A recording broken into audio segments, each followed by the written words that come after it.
hope you're all doing well this morning, or well, I guess it's still a little bit of the morning left at this point. I'm just bringing up the live stream on my feed here. Well, maybe I'm not bringing up the live stream on my feed here. Let me make sure it's working. It does appear to be working. So let's see if I can bring it up on my feed. There it is. So I am waiting right now. What I'd like to cover with you guys, with those of you who were with me not too long ago. I'd like to continue going to cover the Jack Smith hearing. Jack Smith, we were covering it about a half hour ago.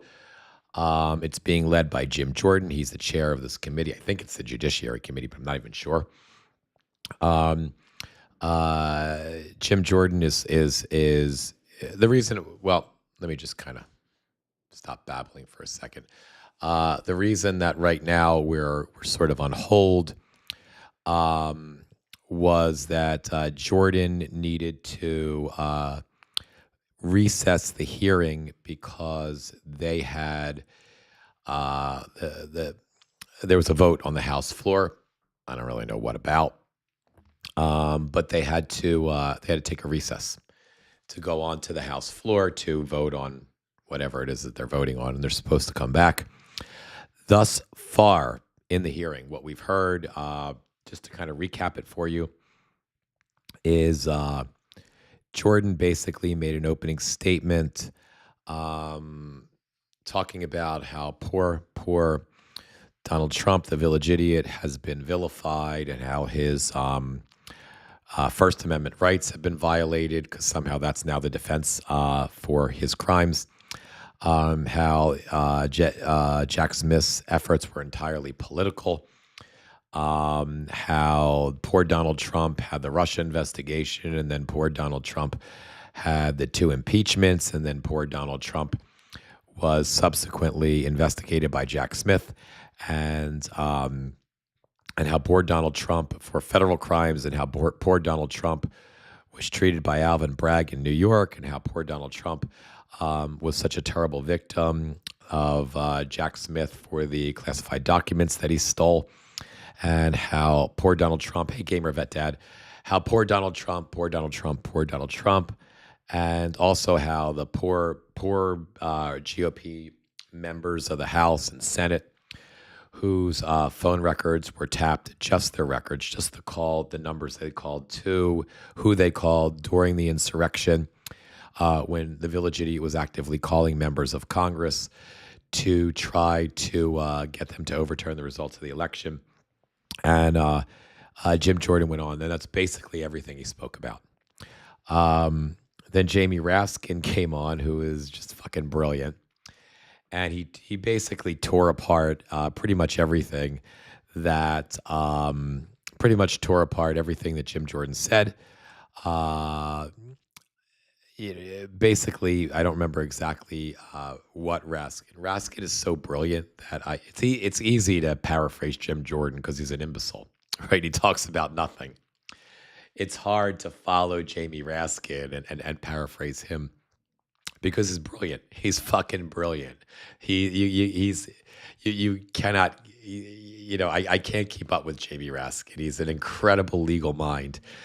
But anyway, Raskin refuted everything Jordan said in his wonderfully sarcastic, professorial manner, aggressively pushed back, and made the case that really this is all about the fact that Donald Trump is a criminal. He's a convicted felon.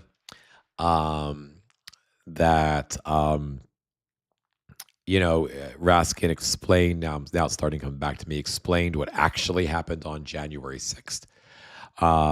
Again, he refuted Jordan's nonsensical claims that the Republicans were hell-bent on, in the Senate and the House, on trying to prosecute in the court of public opinion here in this hearing, in the court of public opinion indirectly in the closed-door deposition that they took with him, where Democrats, tore that apart, and to try to help the DOJ make some sort of case because Donald Trump desperately wants Jack Smith in jail. Jordan retold the story and about what exactly happened on January 6th eloquently as only he could do it. He threw icy cold water on the nonsensical argument that Republicans have been making to try to set up Jack Smith, that this was all about the phone records was some sort of invasion of privacy, with Jack Smith overreaching politically to try to somehow get Donald Trump. Raskin pointed out that Donald Trump called all of these people on January 6th. And therefore, it was, in terms of doing a credible investigation, it was necessary for Jack Smith to pull those phone records, which only included not the content of the phone records, like the Republicans would like you to believe, but only included it included who they called and when they called him. So they don't know what they talked about, right? Also, that a judge had to sign off on that. And then Jack Smith gave his opening speech, his opening statement, where he basically does what Jack Smith does. He said, I stand by my efforts to prosecute Donald Trump. I had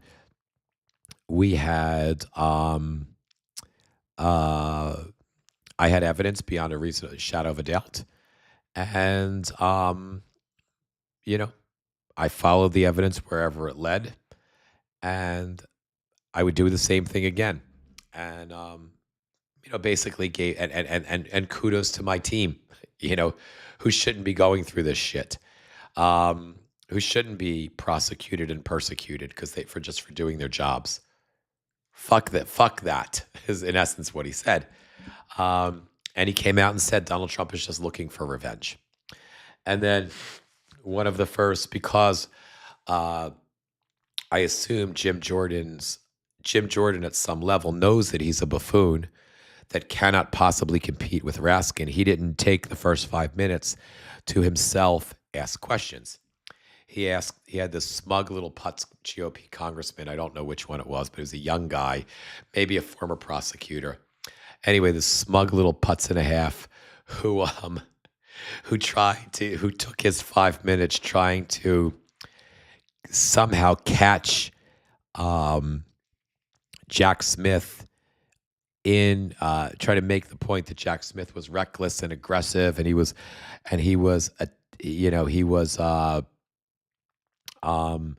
just trying to get Trump, and all these courts vilified him and everything else, trying to bring up all these examples, and Jack Smith again just sensibly, calmly, politely, directly answered the questions from the smug little putz.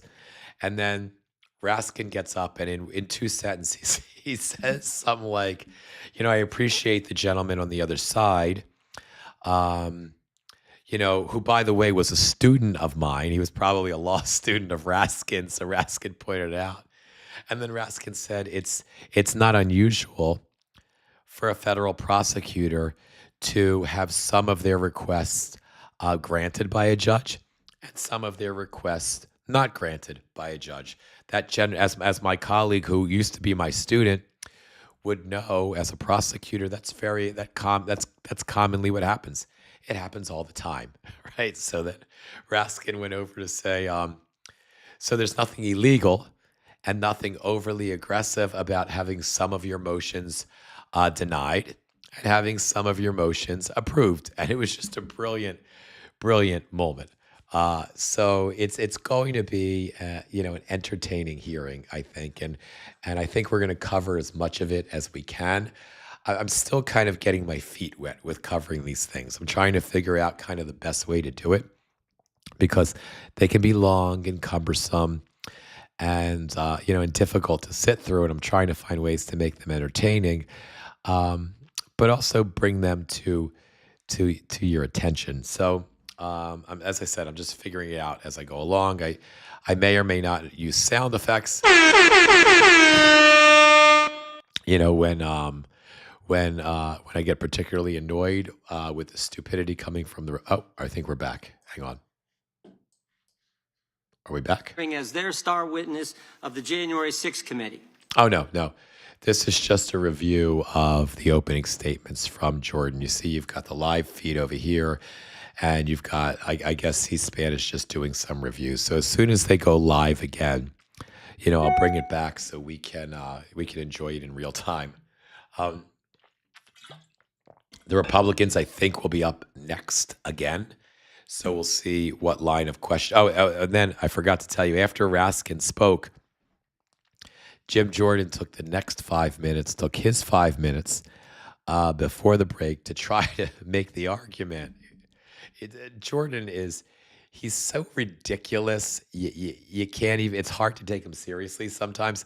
But Jordan tried to make the argument that, well, one of the, I can't remember, Katie Hutchinson, one of the witnesses who testified in front of the January 6th committee. She was the one that testified about the Donald Trump trying to remember this story that came out January 6th, that she had heard that someone had told her that when the Secret Service was driving away from the Capitol building, Trump tried to lean over and get the Secret Service agent to drive the car, to try to grab the steering wheel to get them to go toward the Capitol building. He wanted to be part of it because he wanted to incite the insurrection.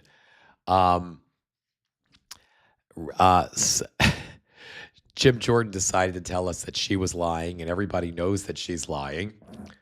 I was trying to think, where the fuck is he going with this?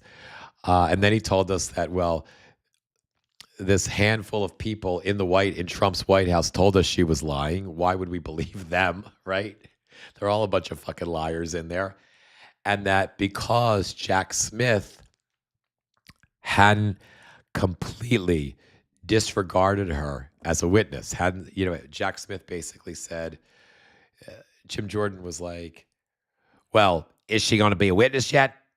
You didn't Jordan said, Smith said, I wasn't sure if her testimony was correct or not. I interviewed someone else who said who disagreed with her testimony, but I hadn't made a full decision if she was or wasn't going to be a witness if we went to trial. And Raskin was like, I gotcha. I got him.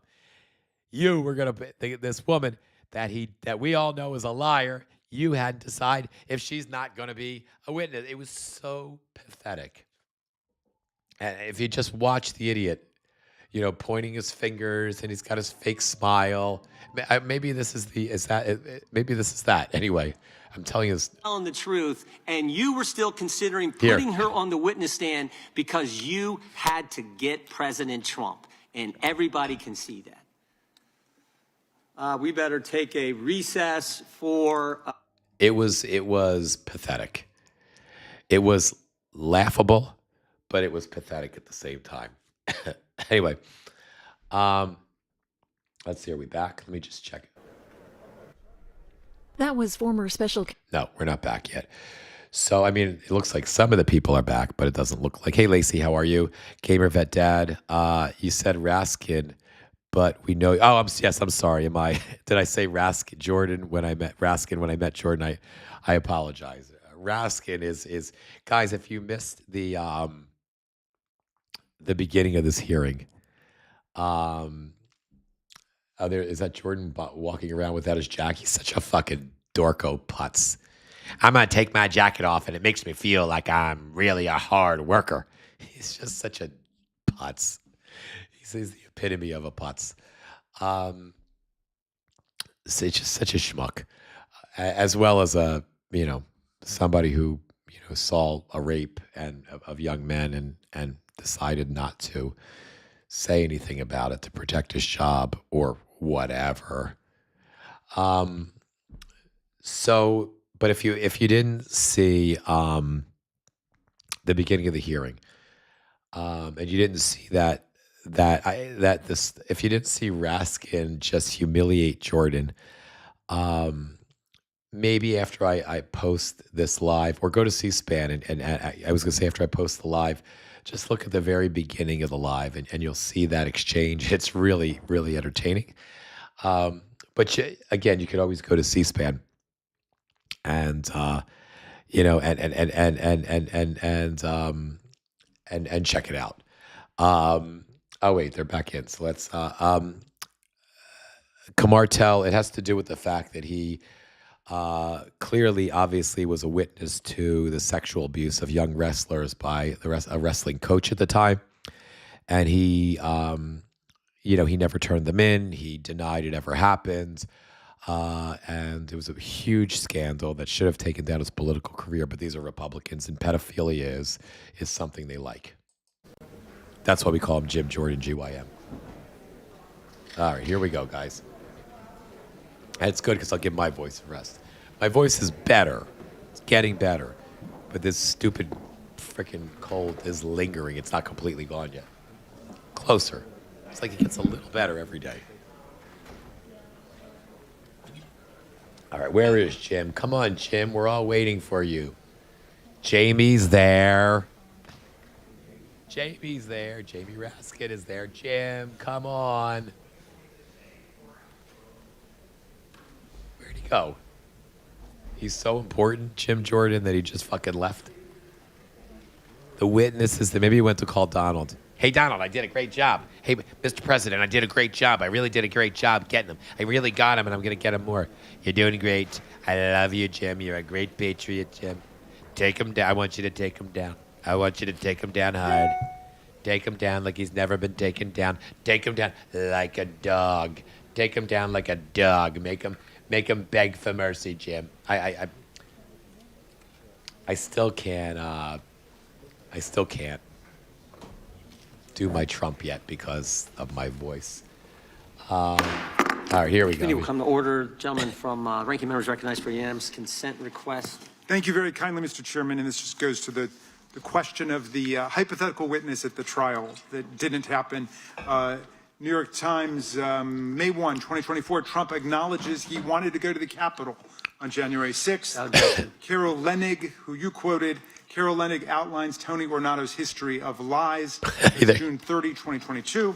It's brilliant. In July 1, 2022, the men disputing Hutchinson's testimony are two of Trump's biggest acolytes. And finally, June 29, 2022, CNN, Cassidy Hutchinson stands by her testimony amid pushback. Amen. Good for you. Thank you very much. Gentleman from New York is recognized. Thank you, Mr. Chairman. Mr. Smith, over the past few years, Republicans have waged constant attacks on you. Donald Trump Jerry said you Nadler, are guys. totally compromised, a political hitman, a left-wing radical, a criminal, a fully weaponized monster, and that you should be considered mentally deranged and thrown out of the country. Just this week, he called you a sick bastard. Unfortunately, the rules of decorum prevent me from saying what I think of Donald Trump. But he is not the only one to launch attacks against you.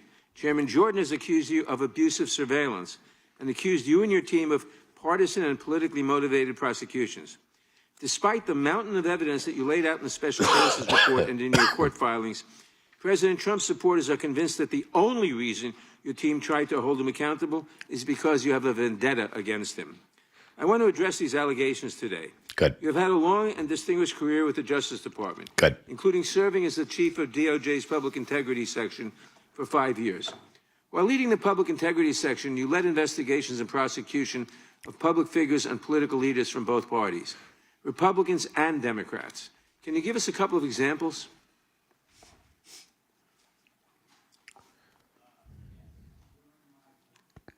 Sorry about that. During my time as the Chief of Public Integrity, I investigated cases involving both Republicans and Democrats. The standard in all of those cases was the same: follow the facts and the law. Didn't matter what party you were in; it mattered the facts of the case. It's usually what you do. In doing that, there were cases I brought against Democrats and cases I brought against Republicans. There were also cases that I investigated and did not bring against Democrats and Republicans. Party affiliation played no role in my investigations. I can think of multiple cases of prominent members of Congress that we investigated who were Republicans who, upon reviewing the law and the facts, I decided not to go forward in those cases. And the same could be said with people on the Democratic side. I've always tried to follow the facts and the law in my career. When it comes to deciding whether to pursue a criminal prosecution of an individual, what factors do you consider? The primary factors are the facts and the law. As a federal prosecutor, I don't know that Nadler needs to do this. I don't, you're guided by the federal principles. I don't know that it's absolutely necessary which guide to one not only to look at the facts and the law, but the federal interest. to do this at this and that is moment. exactly But what we Nadler did in this does what case he as set does. So let's forth see what happens. in my final report. Can't hurt, but I Does don't know that partisan it matters. politics play a role in your decision whether or not to prosecute someone? None. To be clear, did partisan politics play a role in your decision to charge Donald Trump? It All did right, not. now Nadler's on What point. does it do to the justice system if political leaders place pressure on prosecutors to file charges against their political enemies? What are the implications if prosecution decisions are based on politics, not the law? I think it weakens the rule of law in our country because it weakens the mechanism for us to prosecute, among other things, corruption. When there is political prosecutions targeting people because they're enemies of the president, the department loses credibility and it can't do its job in all sorts of cases. Agree. According to your deposition before this committee, it sounds like your problem was not determining if you had enough evidence to charge Donald Trump, but rather that you might have had too much evidence and struggled to determine how to present a clear narrative to a jury. How would you characterize the evidence against Mr. Trump about inciting an insurrection against the laws of this country? Did you have too much? Well,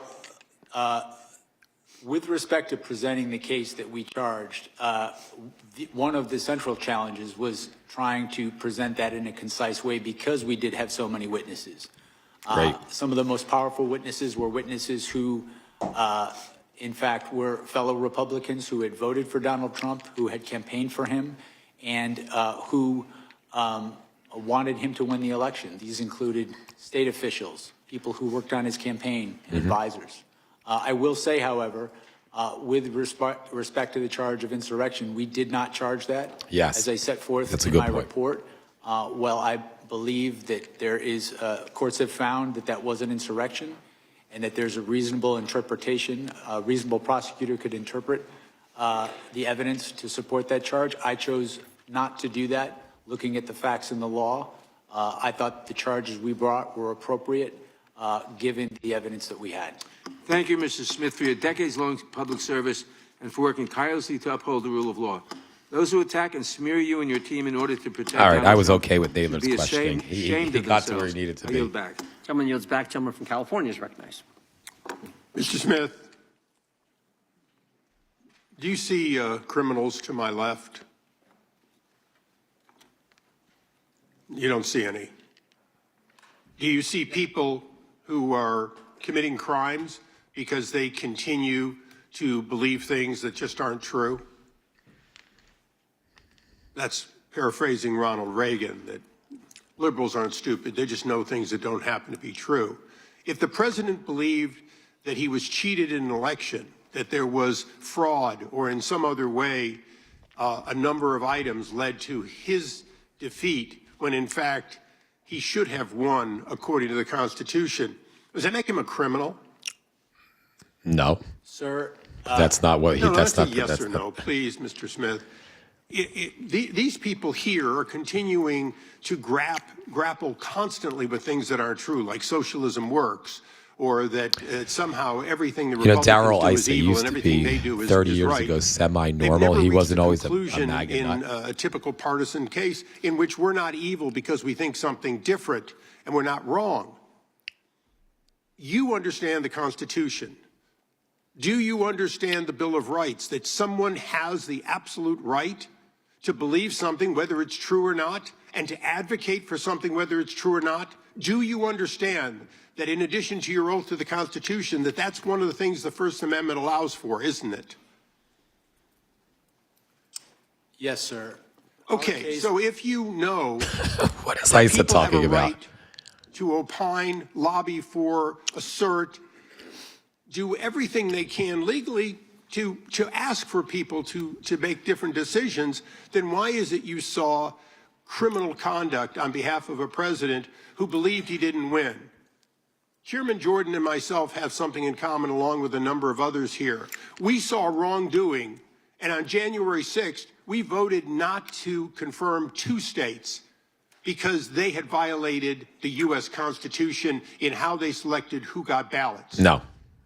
And yet, you're going to come here and say, oh, I just followed the law. Yes.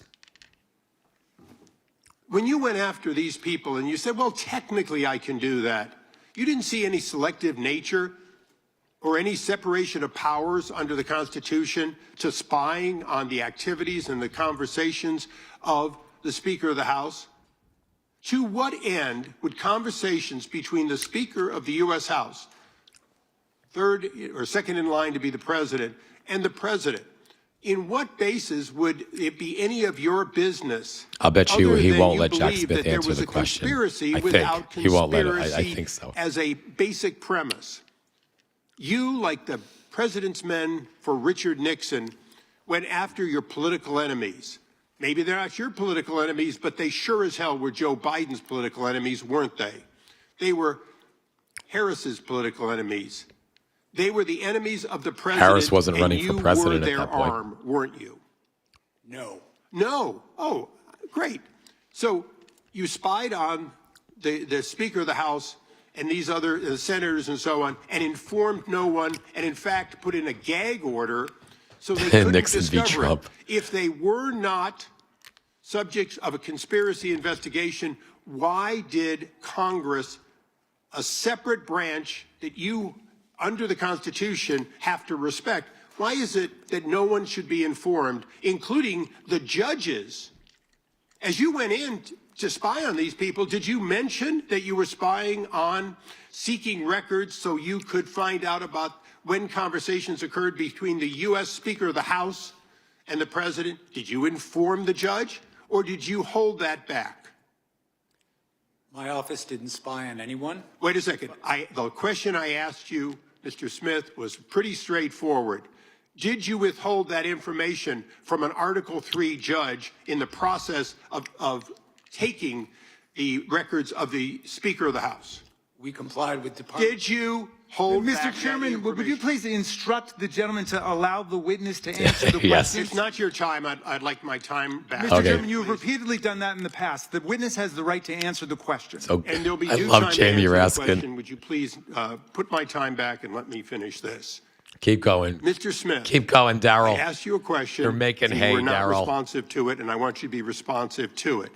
Did you, whether you think it was legal or not, whether you think it was right or not, did you withhold the name of Kevin McCarthy, Speaker of the House, when you were seeking records on Kevin McCarthy, the Speaker of the House, or Jim Jordan, the chairman of this committee?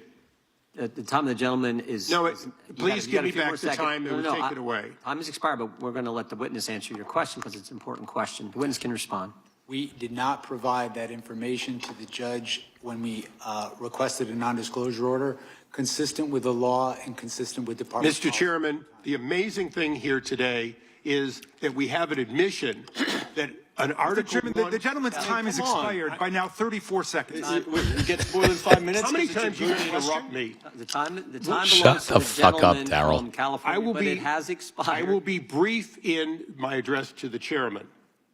We have the evidence that an Article I representative on behalf of the president withheld that Article III. Mr. Chairman, our witness managed the same leading With that, There is I a yield back in desperate disgust of this desperate witness. effort Sticking by with the California, Republicans the to gentlelady try from to California salvage is now something out of this. recognized. Mr. Smith, thank you for being here today.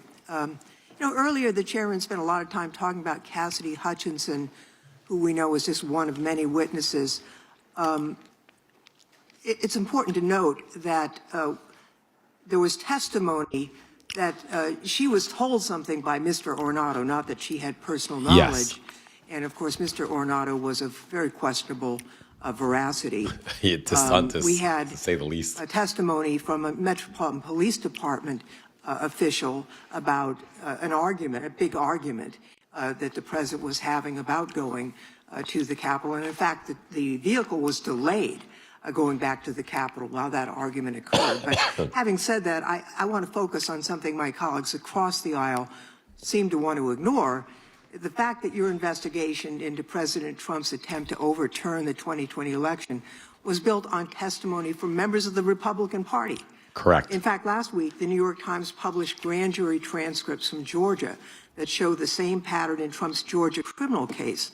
Georgia's Republican Attorney General Chris Carr testified that he told, quote, and this is a quote, "We're just not seeing the things that you are seeing." And the late Georgia House Speaker David Ralston, also a Republican, testified that Trump's fake elector scheme was, quote, "the craziest thing I've heard." And then there's Senator Lindsey Graham, one of the president's closest allies. In his secret grand jury testimony, Senator Graham told the jurors, quote, "I have told him more times than we can count that he fell short," unquote. And then he said this, quote, "If you told him Martians came and stole votes, he'd be inclined to believe it." Martians, that's from Senator Graham speaking under oath. So here's my question. Mr. Smith, in your deposition with this committee, you testified, and here's a quote, "Our case was built on, frankly, Republicans who put their allegiance to the country before the party." Also, that the president's closest allies are telling him that his claims of election fraud are wrong. And so I'm just wondering, can you explain what you meant in your deposition that it was Republicans who were putting their allegiance to their country ahead of their party? Yes. There were witnesses who I felt would be very strong witnesses, including, for example, the Secretary of State in Georgia, who told Donald Trump the truth, told him things that he did not want to hear. We all heard the phone call. And put him on notice that what he was saying was false. These were people who knew how the elections were conducted in these states, and I believe that witnesses of that nature, witnesses who are willing to tell the truth, even if it's going to impose a cost on them in their lives, my experience as a prosecutor over 30 years is that witnesses like that are very credible, and that jurors tend to believe witnesses like that because they pay a cost for telling the truth. In terms of the grand jury testimony that's now been released, the fact that Donald Trump, according to Senator Graham, would believe that Martians stole the election, what does that tell you about Trump's state of mind? He's fucking crazy. That statement is consistent with what we found in our investigation, in that our investigation revealed that Donald Trump was not looking for honest answers about whether there was fraud in the election. He was looking for ways to stay in power. Yes. And when people told him things that conflicted with him staying in power, he rejected them, or he chose not even to contact people like that who would know if the election was done properly in the state.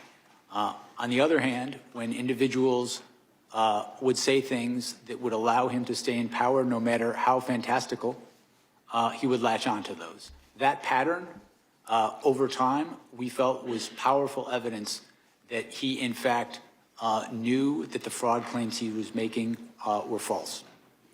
You know, who were some of the Republican witnesses who told you that who told President Trump that his claims of election fraud were false? Can you share that with us? There were a range of witnesses.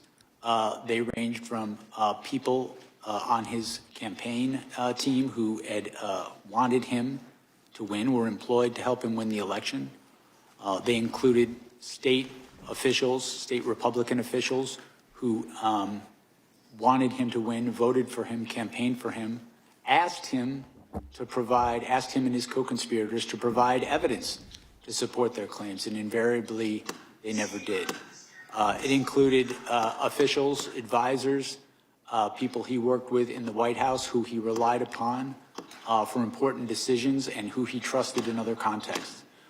We felt we had strong evidence from a variety of sources. Time of the gentlelady has expired. Ms. Chairman, with my fellow Californian, you were allowing the Yeah, witness it's a to good answer. question. Isn't that grounds to let him answer? I've given him 30 seconds extra, the gentlelady 30 seconds extra. If the gentleman can be concise and finish up here quickly, we will allow him to finish. Yes, sir. And Oh my just God, conclude Jordan saying is a we felt mess. that He can't even, he does, constituted he's powerful evidence just a of mess. the knowing It's a mess. falsity of his statements in furtherance of the fraud. Mr. Chairman, I would like to yield back, noting the presence of officers who were severely Got attacked, nothing to yield back. You're a minute over. The gentleman from protecting Texas, our lives on January 6th. the gentleman from Texas, Mr. Gill, is recognized for 5 minutes. The Republicans are far more entertaining, Mr. Smith, in January but of but the 2023, Democrats did you are telling the subpoena then truth. Speaker of the House Kevin McCarthy's toll records? Yes, sir, we did. Yes, you did. And the subpoena covered the time period between November 2020 and January 2021. This one looks Is like that he's right? out of a movie, like some fucking I'm sorry, sir, could you say that weird again? kind of like. We're not going to delay like this. The Southern subpoena movie. covered the time period between November of 2020 and January 2021. How many days after Kevin McCarthy was sworn in as Speaker did you subpoena his records? I don't recall, but those two things had nothing It to was do with one. 16 days after becoming the highest-ranking Republican in the House of Representatives. You subpoenaed his toll records. It's like a Do you serial agree killer. that might reasonably be considered a violation of the speech or debate clause? No. I do not, and I want to be clear that the toll You were records- collecting months' worth of phone data on the Republican Speaker of the House, the leader of the opposition, right after he got sworn in as Speaker, all around the time of a major vote. That sounds like a flagrant violation of the speech or debate clause to me, and I think most people agree with me. And Speaker McCarthy had no recourse, did he? Because you issued a non-disclosure order ensuring that neither he nor any of the American people knew about these subpoenas. Is that right? The toll record, the non-content toll record subpoenas, we did secure non-disclosure orders for those subpoenas. You did. And let me ask you, Mr. Smith, at the time you secured those non-disclosure orders, was Speaker McCarthy a flight risk? The non-disclosure order was based on concerns about... Was Speaker obstruction. McCarthy a flight risk? He was not. He was not. Then why did your non-disclosure order refer to him as a flight risk? It says right here, the court finds reasonable grounds to believe that such disclosure will result in flight from prosecution. Sir, when securing a non-disclosure order, the risks don't have to be You associated... think that the Speaker of the House is a Finish flight answering risk? the question? No, this is not your time. This is my time. You think the Speaker of the House is a flight risk? You think he's going to hop on a plane and leave the country?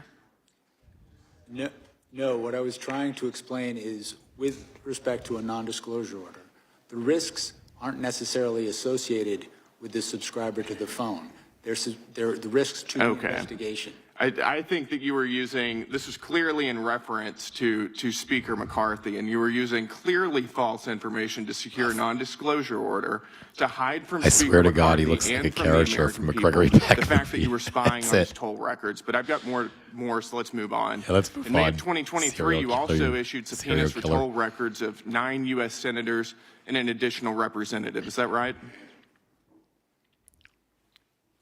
In May of 23, we did issue... You did, and there were non-disclosure orders in conjunction with those subpoenas as well, right? That's correct, consistent with department policy and Right. the law. So again, nobody would know what you were doing. The senators would, and the representatives would, and the American people wouldn't know what you were doing. Is that right? The toll records that we secured and the non-disclosure orders were consistent with policy and consistent... And you knew whenever you were doing that that there was a risk you were violating the speech or debate clause. Is that right? The toll record subpoenas that we secured were with the concurrence of the public integrity. Your own analysis says that you knew there was a risk you were violating the speech or debate clause. I have it right here. This is an email from John Keller at Public Integrity Section to your team. As you are aware, quote, as you are aware, there is some litigation risk regarding whether compelled disclosure of toll records of a member's legislative calls violates the speech or debate clause in the D.C. Circuit. That's from your own analysis right there. So you did know, didn't you?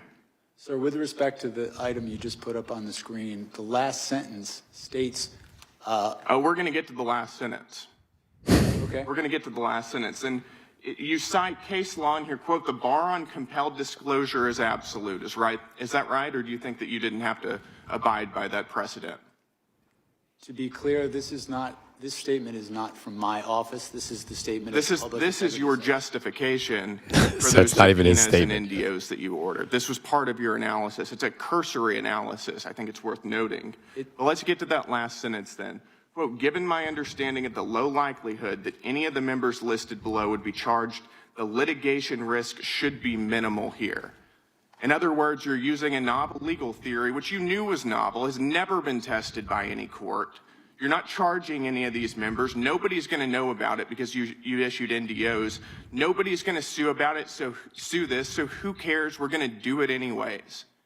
I mean, you walked all over the Constitution throughout this entire process. Mr. Chairman, the gentleman's time has spying expired. on members of Congress, and you know it. It's absolutely disgraceful. Absolutely disgraceful that Gentlemen, you're yields back. protecting a pedophile. Not going to be charged. You They're know. not going to see it. They're not going to know because we're not going to tell them. So let's go ahead and do it. It's exactly what happened. The gentleman from Tennessee is recognized for 5 minutes. Thank you, Mr. Chair.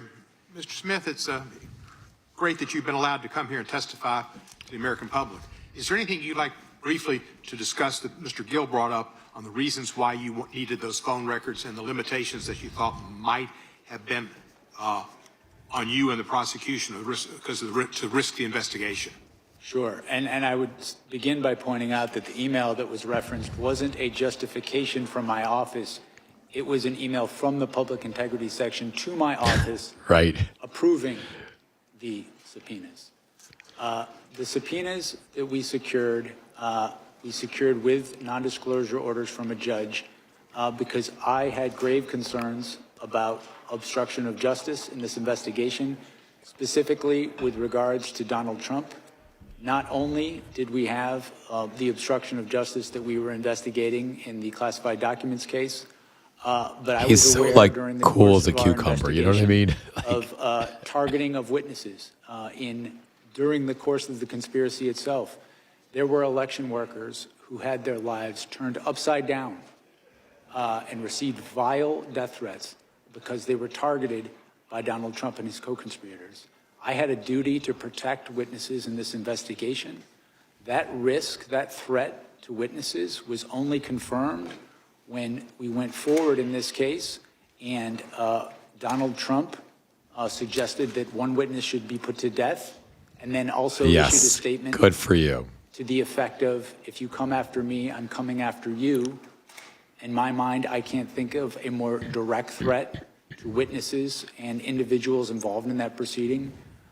Given that sort of threats, it was, in my view, completely appropriate to protect the integrity of the investigation, to protect against destruction of evidence, and to protect And that's the why witnesses in our case. those And lawmakers just to make were clear, not You informed. did not see any of the discussion. There was not any, it was just the content that they made a call to the president and vice versa, but nothing about any content whatsoever. That's correct. A toll record subpoena gives you who a call is from, who it is to, and the length of that call. It does not tell you the content of what people are speaking about. You felt that you had a case that was one that you would win beyond a reasonable doubt and moral certainty. Is there anything in your facts that you had that you would have used at trial that you believe has not been presented to the public in the past or have been misrepresented to the public? Is there anything, Essential facts that you had that you felt would have resulted in a conviction of the president on the charges that he was indicted upon? I think my report, the report of our case, the final report, summarizes the evidence, I think, in a way that is gives a fair reading of the strength of the case. And you have no question but have been successful before jury. My review of the case, I came to the conclusion we had proof beyond a reasonable doubt. We were ready, willing, and able to go to trial in the case. Of course, as I said in my opening statement, prosecutors can't control outcomes, but I felt confident in pursuing the case to trial. Did Merrick Garland ever pressure you to bring an indictment or to do anything in your investigation? No. Did anybody else in the administration, President Biden, Vice President Harris, et cetera? I was given the independence to conduct my investigation, and I came to the decision to bring charges in this case without undue influence from anybody in the department. And you dropped the case. Why did you drop the case? The cases against Donald Trump were dismissed pursuant to department policy. The Department of Policy, Office of Legal Counsel said if somebody's president, you can't bring a charge against them or they can't be held liable. Is that correct? That's correct. There had not been a case of this nature ever where someone was elected president with charges pending, and so that was slightly different. So we consulted with with the Office of Legal Counsel, and they determined pursuant to policy that the cases needed to be dismissed. And you weren't pleased with that, but you had to follow the law, and that's what you did. We followed policy throughout my investigation. My job was not to set policy. My job was to follow it, and that's what we did. I want to thank you for your service. I think you're a great American, and you came out of this as being somebody who people can respect and look up to in a fashion that we should be instilling people's desire to go into justice, to go into law, and to go into government. You're an example of the type of person they should follow. I yield back the balance of my time. Gentleman yields back. The gentleman from Wisconsin is recognized. Mr. Smith, there's something that's really bothering me since your deposition. It's how and why you got the position of special counsel and your personal relationship with Marshall Miller. Let's go back to 1999 when you were working for the United States Attorney's Office for the Eastern District of New York. Is that when you first met Marshall Miller? Yes. So after ED New York, did the two of you ever work together again prior to becoming special counsel? According to the public bios for you and Mr. Miller, you overlapped at DOJ from 2014-15 when you were chief of DOJ's public integrity section and Mr. Miller was chief of staff for DOJ's criminal division. Is that accurate? I believe that is accurate, yes. Okay, so were the two of you social outside of work? I would say intermittently, yes. Okay, but after 20 years of knowing each other, it's safe to say you were friends, correct? Yes. Okay, so let's fast forward to 2022. Mr. Miller is appointed Principal Associate Deputy Attorney General at DOJ, the number 3 at DOJ. You call your friend to congratulate him, and according to the deposition transcript, you say you'd be interested in a position at DOJ. Is that correct? Yes. What I recall is that I expressed an interest if the right position came up, I would be interested in considering. But at that point, there's no discussion about special counsel. Is that correct? This is some time ago, and so I don't have a specific recollection of all these conversations. So you were first approached about special counsel and that role before the 22 midterm elections. And according to the deposition transcript in October of 2022, you fly to D.C., meet with the AG and the Deputy Attorney General. Is that correct? Yes, I flew to D.C., I believe it was in October, and I met the Deputy Attorney General, and also I met the Attorney General. So in multiple conversations with your friend Marshall Miller, he never once tipped you off that the Attorney General or Deputy Attorney General have you on the short list for special counsel? That never came up? Again, this was some time ago, but my recollection is I came to Washington and I met with those individuals as well as the Human Rights section. Marshall Miller is the person who set that up. So he was at the meetings. Was he at the meetings? So just to tie all this together, you've known Mr. This is Miller the definition since you were of both throwing, USA putting a and New blindfold York. on, You stayed in touch throwing over shit at the 20-year career walls, in and federal just government. praying you can You get find the job with the something that Biden will stick. administration, and just a few short months later, you're offered the role of special counsel.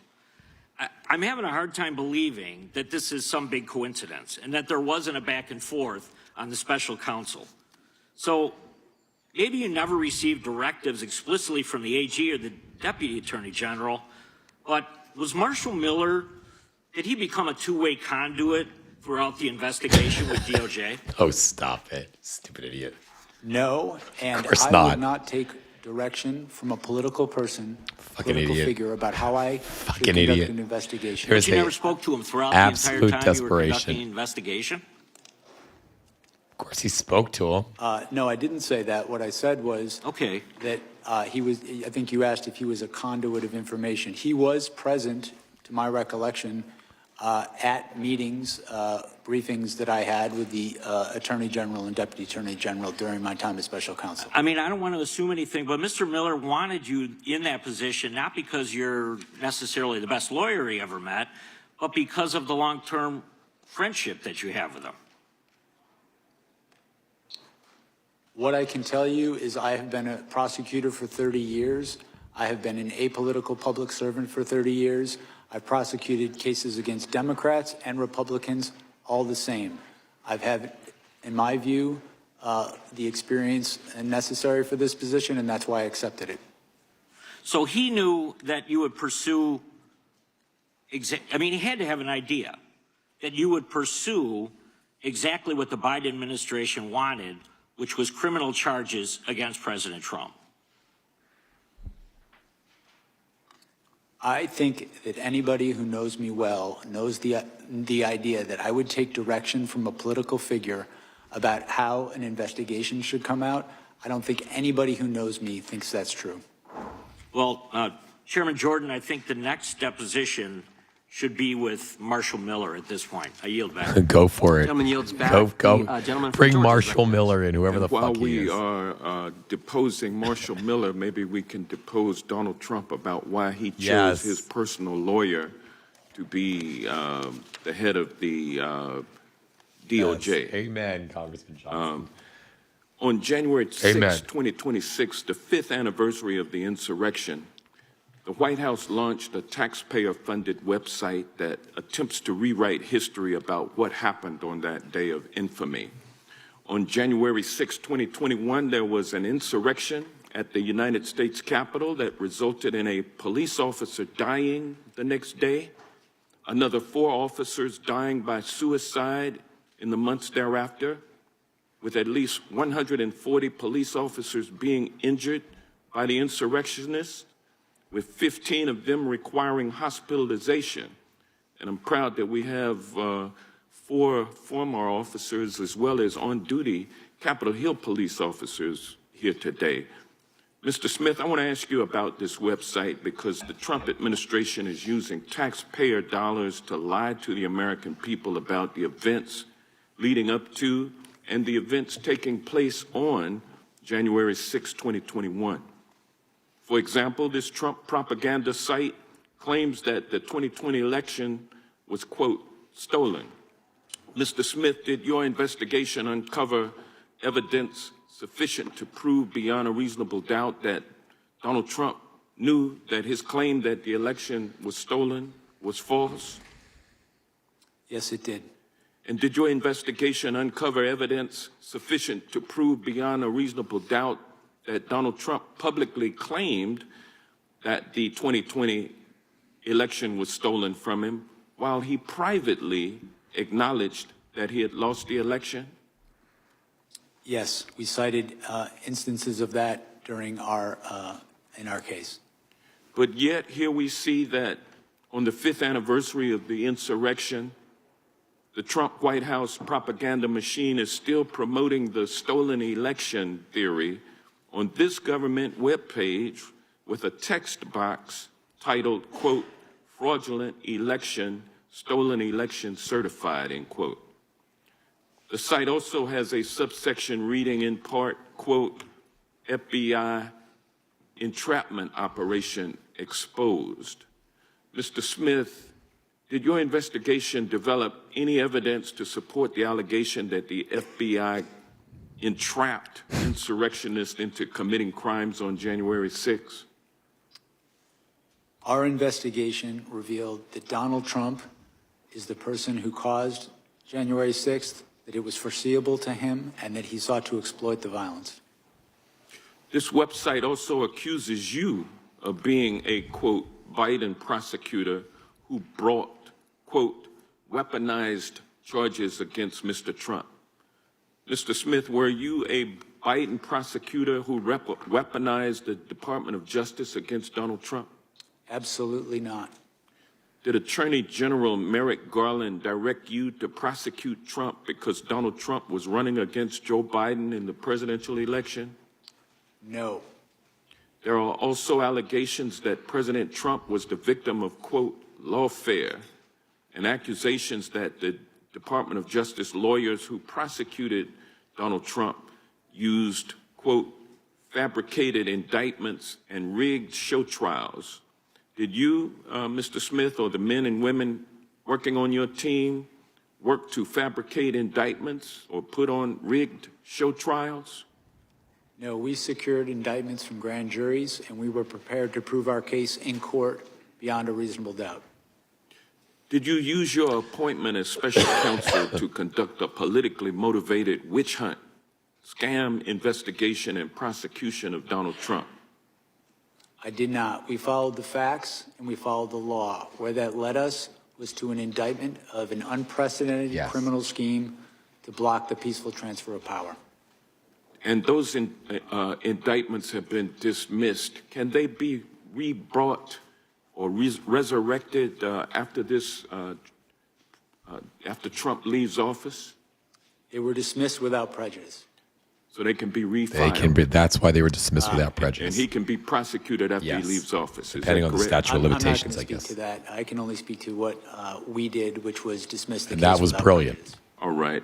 The website put out by the Trump White House on the anniversary of January 6th is nothing more than a pack of lies. It proves that Donald Trump is hell-bent on misusing taxpayer dollars in a feeble attempt to rewrite his criminal history and the history of what happened on January 6, 2021. Amen.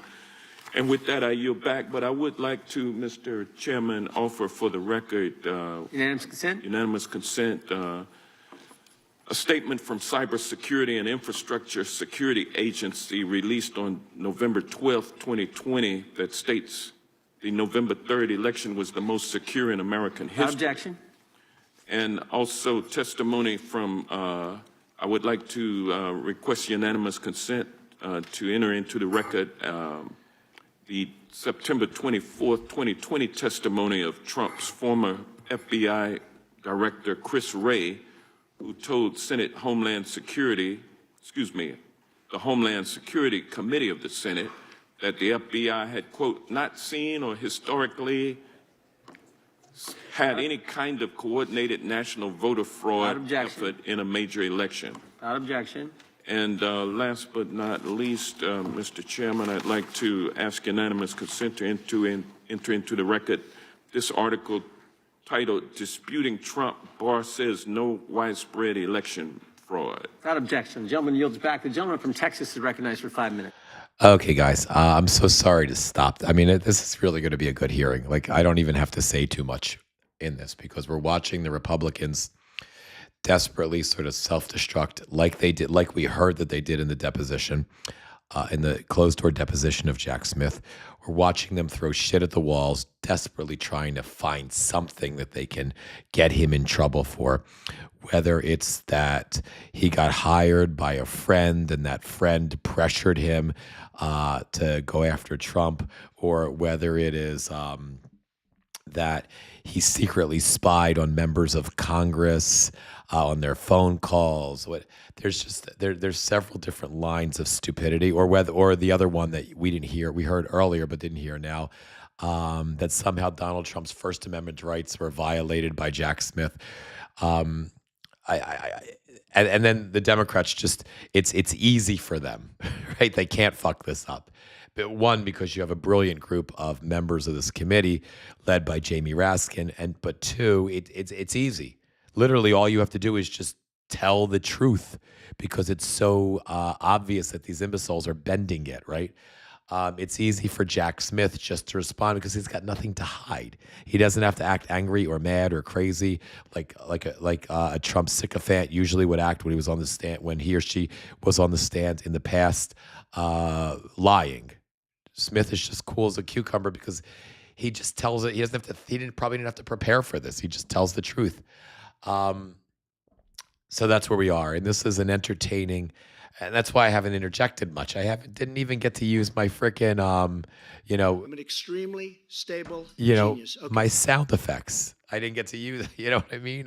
But it's too, this in and of itself. And I think watching something like this, although this stuff can be dull and boring, it is inspiring when the truth is coming out and the liars and the lies are being subjugated by their own lies.